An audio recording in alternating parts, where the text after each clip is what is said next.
Yes, maligayang araw sa ating lahat. Welcome back sa panibagong presentation ngayon. Kawasaki Barako 3175, naka-fuel injected ito. For today's video, gagawin tayo guys ng kanyang specs para kay Barako 3175 natin. Anyway, ang channel natin is nagbibigay ito ng basic informations tulad ng specs, features at ang kanyang price nito. At kung bago ka pa lang sa channel ko at kung sa tingin mo ay swak na swak ito sa'yo, welcome sa munting channel natin. Ako na Shao TV, I am Inan at your service. And don't forget to like and subscribe at pakipindot na rin sa kanyang notification bell nito para updated ka sa bagong upload. So anyway, ang kanyang cash price is 96,500 pesos. Tara, let's samahan nyo ko para sa kanyang review, specs, Kawasaki Barako 3175 fuel injected. Let's go!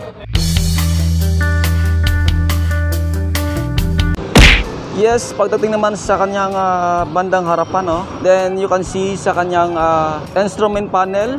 Yes, naka-analog pa rin ito. Then dito sa left side, naka-indicate pa rin ang kanyang fuel gauge. So laking tulong, laking bagay pa rin ito, no? Para sa mga riders natin to monitoring our fuel situation. Ayan, so fuel gauge, laking tulong pa rin ito. Then while dito sa right side, naka-indicate ang kanyang speedometer. Then ang kanyang odometer. Alright. Then dito sa gitna naman mga friends, nandito ang kanyang neutral indicator lights. Then ang kanyang turn signal lights indicator, left side, right side. Then ang kanyang headlight indicator. So pagdating naman sa kanyang handlebar, so naka-metal ito, color black. Then naka-naked type pa rin ito dahil naka-design ito mga friends, pang tricycle. So you can see sa kanyang handlebar switches dito sa left side, naka-indicate ang kanyang hazard switch. Then ang kanyang headlight switch, high beam, low beam, turn signal lights, left side, right side. Then ang kanyang horn. Then ang kanyang clutch lever, naka-with multi-dex ito. Then ang kanyang side mirror. Well, ang kanyang handlebar switches dito sa right side, so naka-plain lang itong mga friends, no? Then ang kanyang throttle grip, then ang kanyang brake lever, side mirror. So walang electric starter ito dahil ang version na ito is naka-kick starter ito para kay Barako 3175, naka-fuel injected.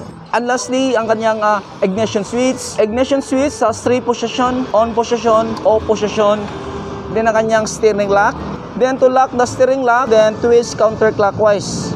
Ayan, so naka-lock na ito. Then to unlock the steering wheels, push mo lang ulit, then twist clockwise. Yes, pagdating naman sa kanyang harapan, ayan, so you can see para sa kanyang headlight assembly. So naka-plastic ito, then glossy black. Then decals Kawasaki na silver. Then pagdating naman sa kanyang headlight lens, yan, naka-plastic ito. Then ang gamit nila is naka-halogen bulb na ito para kay Barako 3 fuel injected natin. While ang kanyang turn signal lights dito sa harap is naka-bulb pa rin ito, left side and right side. Alright. So pagdating naman sa kanyang front suspension, ayan, so naka-standard pa rin ito with telescopic cover, rubberized ito na manipis. Ayan, so laking tulong pa rin ito mga friends, no, para sa telescopic fork natin, no, to avoid or iwas talsik ng mga putik or ano-ano pa man. So laking tulong pa rin ito para sa kanyang telescopic fork cover. Yes, pagdating naman sa kanyang front fender, naka-glossy blue ito, metal na metal, same as usual, classic na classic yung datingan nito. Ayan, yes. Then pagdating naman sa kanyang gulong, naka-Japan technology ito. Then ang kanyang size is 2.75 by 17, 41P, naka-tube type pa rin. Then ang kanyang tire air pressure dito sa front is 25 PSI. Then naka-drum brake pa rin ito mga friends, no? So bagay na bagay para sa mga tricycle natin, para kay Kawasaki Barako 3175, naka-fuel injected ito. Ang kanyang rim size dito sa front is 17 by 1.60. Naka-spokes ito. Yes, pagdating naman sa kanyang dito sa likod, so you can see sa kanyang grab handle, naka-metal ito na color black. Then laking tulong para nito, no, para sa mga tricycle natin or sa mga drivers natin. Then ang kanyang brake light and tail light, so naka-bulb pa rin ito. Then ang kanyang turn signal lights dito sa likod is naka-bulb pa rin. Then ang kanyang rear fender, naka-plastic ito, matte black, then hindi gaano kalakihan, no, with lens reflector. Laking bagay pa rin ito during nights activities natin. Yes, pagdating naman sa kanyang tire size rear is naka 3.00 by 70 nito. Then ang kanyang rim size dito sa rear is naka 1.60 by 17. Then ang kanyang tire air pressure dito sa rear 29 PSI. And of course, location ito para sa kanyang fuel tank cap. Then to open up is insert mo lang ito, then twist clockwise, then push mo lang para close ulit. Yes, pagdating naman sa kanyang fuel tank capacity is naka 12.0 liters ito. 12.0 liters, laking bagay, laking tulong ito, no, para sa mga tricycle drivers natin. So mahaba-haba na rin yung mararating natin. So patungkol sa kanyang fuel tank capacity. Again, 12.0 liters ang kanyang full tank. Then regarding naman sa kanyang design sa mga decals ito is Barako 3, then combination color with blue, black, then ang kanyang silver, then stripes. Then ang kanyang design ito is naipagka-tribal design ito, no? So correct me if I'm wrong. Para sa kanyang mga decals dito sa bandang kaliwa para kay Barako 3 FI natin. So ang laki ng tingnan para sa kanyang fuel tank capacity.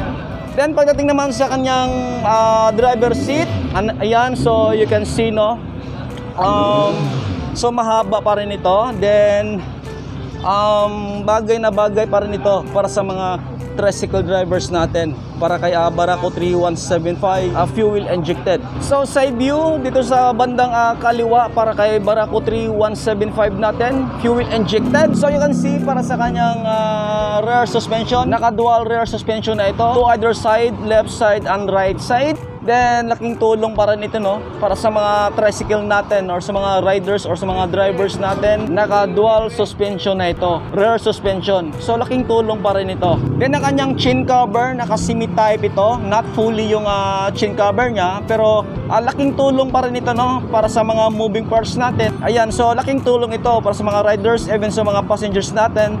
Then ang kanyang swing arm, ayan, so makapal na ito, color black ito. So for me, pang heavy duty yung datingan nito para kay Kawasaki Barako 3 fuel injected. So rubberized ito, yan, goma ito. Then location nito para sa kanyang battery, then sa kanyang decals Kawasaki. While ang kanyang rider puttries, naka-rubberized pa rin ito. Then ang kanyang gear shift pedal, naka-all down ito, 4 speed, constant miss return shaft. Then ang kanyang side stand, so walang side stand switch ito. Then ang kanyang center stand. So laking tulong para nito, no, para sa kanyang side stand, para sa mga solo rides natin. Even ang kanyang center stand, while mag-chin star ka doon sa harap, even dito sa likod, so kinakailangan pa rin natin ng kanyang center stand. So highly recommend natin mga friends, no, huwag pa rin ito tanggalin. Then kahit na naka-side ka pa rin ito. So laking tulong para sa kanyang center stand, then ang kanyang side stand. Then pati naman sa kanyang side view dito sa bandang kanan naman, ayan, you can see, no, para sa kanyang driver seat, 175. Then again, naka dual rear suspension din ito, naka drum type pa rin ito. Then ang kanyang swing arm, so makapal na ito. Then so heavy tingnan ang kanyang swing arm. So bagay na bagay para sa mga tricycle natin. And then again, para sa kanyang passenger puttries. Then ang kanyang muffler, classic na classic pa rin yung tingnan. Then ang kanyang muffler cover, so metal na metal ito, color silver. Walang kanyang kickstarter, so laking tulong pa rin ito, no, para sa mga riders natin.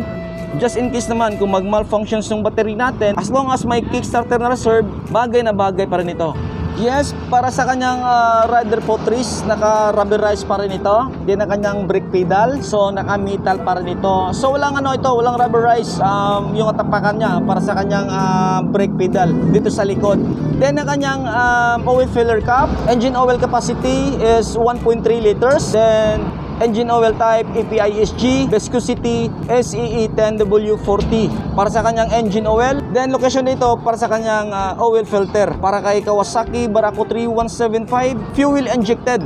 Then location nito para sa kanyang spark plug cap. Then ang kanyang spark plug type is naka-NGK ito, CR8E. Then ang kanyang spark plug gap 0.7 to 0.8 mm. So fuel injected dito mga friends. Then para sa kanyang design, sa kanyang mga decals, Barako 3, then combination color with blue, black, then silver. Tribal design para kay Barako 3 natin, fuel injected.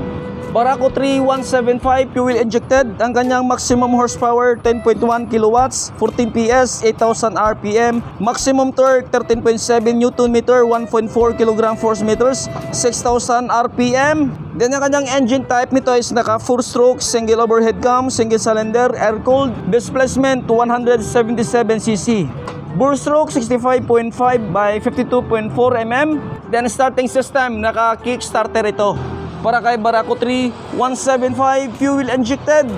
Then regarding naman sa kanyang dimension nito, ang kanyang overall length 2,010 mm, overall width 780 mm, overall height 1,065 mm.